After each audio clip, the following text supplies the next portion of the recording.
Chapter 8. Finding Worth. When you remember pain with your bare soul and without the benefit of denial, your soul trembles.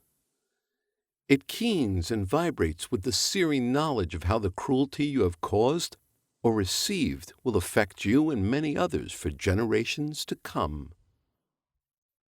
In that moment of facing those poor souls, a part of me understood how I might have committed the same atrocities if I'd been suffering their same level of pain. With that new understanding, I began to see precisely the way denial worked. Looking at them, I could see the way their pain literally created blockages in the light of their souls, which in turn inhibited their ability to stop themselves from doing harm while they were alive. It blew me away to see how thoroughly the denial of their own pain and harmful actions on earth carried over into heaven. It all had not died with their human lives.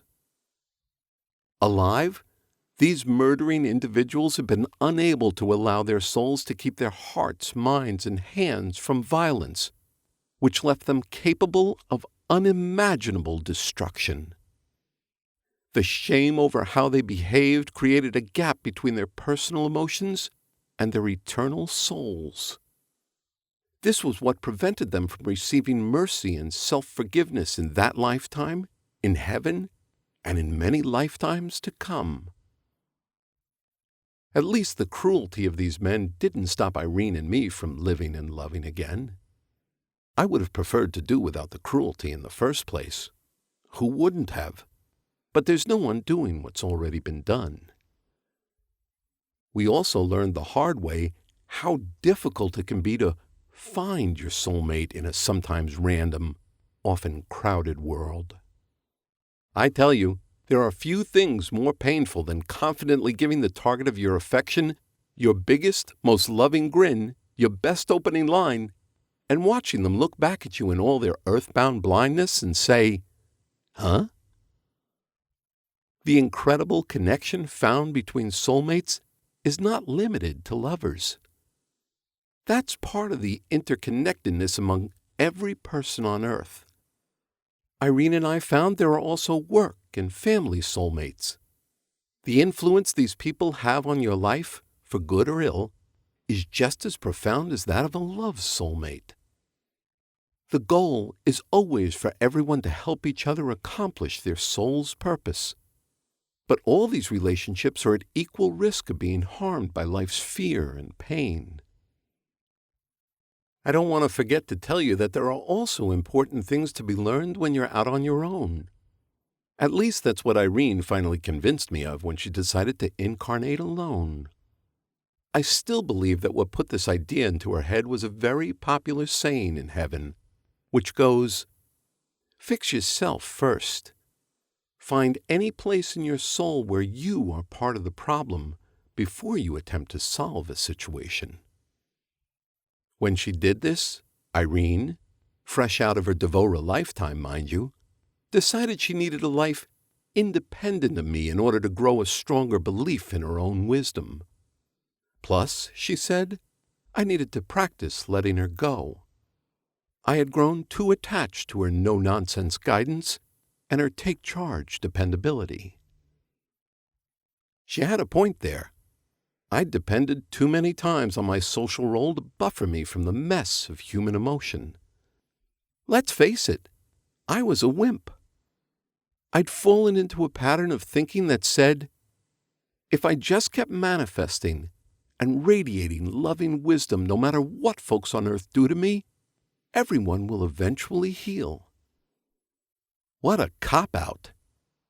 It was time to stop believing martyrdom was going to save the planet. I'm making all this sound proper, organized, and calmly discussed. But nothing could be further from the truth. When she came to me with this plan, the argument went something like this. "I'm willing to give you," she began in a ready-for-battle tone, "a lifetime in America in which you can give up your saintly attitude and instead become an example of integrity within the world of money and power. But I need the following. I need to live in a culture where I can help women break free of the chains of emotional and social repression. It almost killed me when those pogroms gathered, and I didn't have the money, position, or authority to protect myself or my family. I don't ever want to be that disempowered again. No one will ever take the life of a child in front of me again. She paused for a moment, but I knew her well enough to know it was only for effect. She had no intention of yielding the floor until her point was completely made. Even the Creator knew it would be easier for everyone if we all just waited until she finished. She continued, I want to go back into the Jewish community.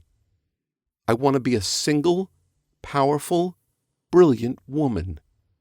I want to receive a scholarship to a university and become a woman who earns her own living and uses that living to improve lives in her community. By doing this, I will heal my own wounds and be a role model of empowerment for many other women.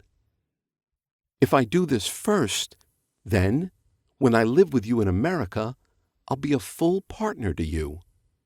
I won't lose my own voice to our social position or whatever else comes our way.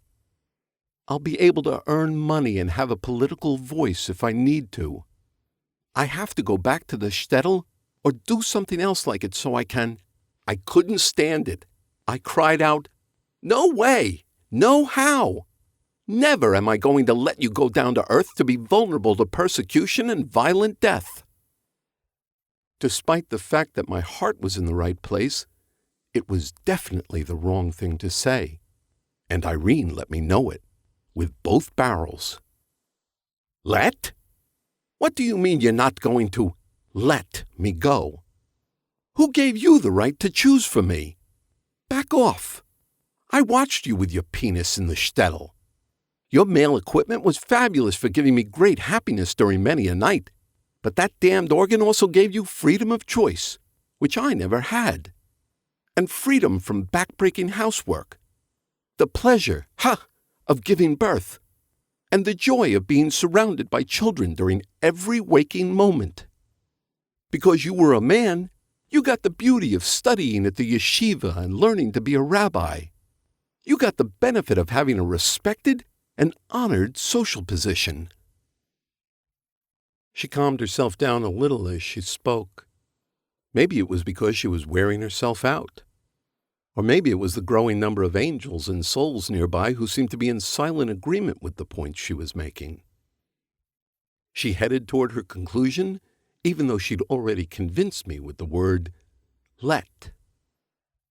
Now understand, I loved being a woman. Making love with you as a woman is an experience I want to have many times over. I also love the sheer power of giving birth and creating life, as well as the power of my emotions and my intuition and the way I use these skills to hold my family and our community together. But I refuse to have those gifts at the price of my independence and my ability to make my own choices. You want to choose for me because I feel all your feelings for you. You think if I'm safe, you're safe. Well, think again, pal. She was right, of course, but I had to come up with the right way to lose the argument without looking like a schmuck in front of the heavenly crowd that had gathered. I said, You know I only want what's best for you, but that doesn't mean I don't hate it when you're so damn smart, because I do. You're absolutely right. We'll do it your way. Only please, let's set up a plan that has the most safety possible for you. Will you at least do that for me? That kind of request she couldn't refuse.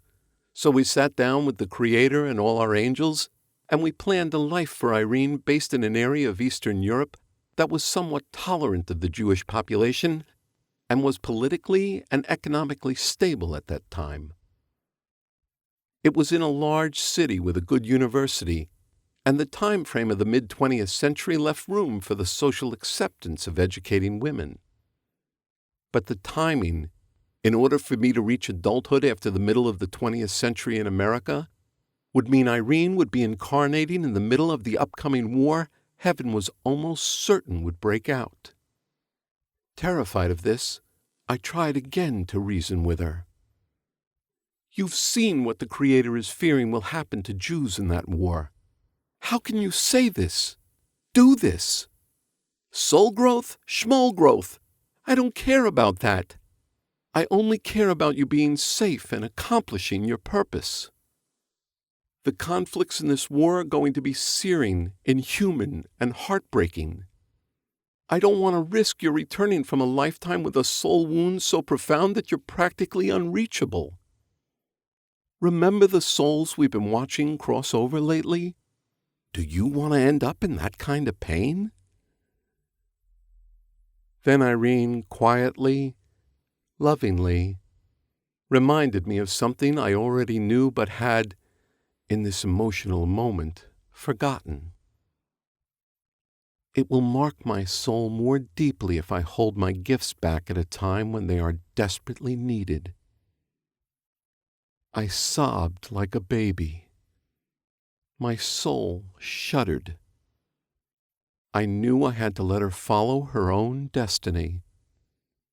We compromised on making sure her life would be purposefully brief so she could still join me in America as scheduled.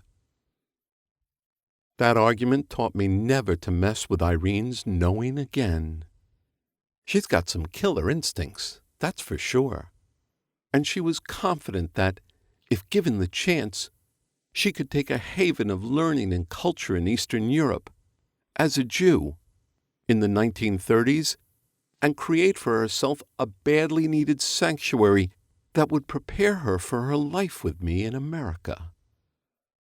It made sense to her at the time that a model of equality in marriage amid safety and abundance should be built on what she would learn and what she could offer in a life I watched her, from a safe distance, get born into. Sometimes I really hate being right.